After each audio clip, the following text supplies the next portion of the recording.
Я без кое време е вече? Това вече е 4. 4, от 7 часа сутринта си започвала да решаваш тези задачи. Я без една си решила. За какво прилича това? Значи цяло, нищо не прилича, но по наше време математиката беше друга. Ами няма да стоите едно място, разбира се. Всичко се развива, баба. Затова съм дал тази помощ на директора, да се освежи знанията. Изучавам ги, но те не мога да ги изучавам както трябва.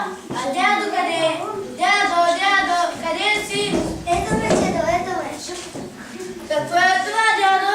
Но не можах да ги докарам така с бъдеще. Дядо, това, което си нарисували в учебника с учителта.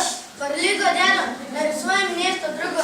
Учителката ни каза да си изберем някакво африканско животно. Жена ще ми нарисуваш, дядо. Звон Бога, ама тук африкански животни нямаше и в цирка. Кой ти каза, че ги нямаше? Още не ги произвеждаха. Вярно, че не ги произвеждаха. А маймуни произвеждаха ли във ваше време? Виж, маймуни произвеждаха. А тогава сядай да ми нарисуваш една маймуна. Интересно, мама къде е? Мамо, къде си? Не можа да се получи, чето.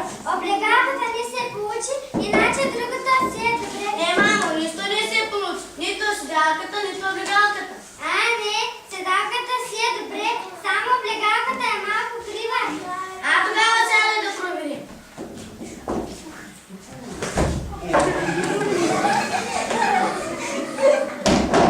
Лъжа седнах, чето, за това се щупи, иначе хубава си беше седалката.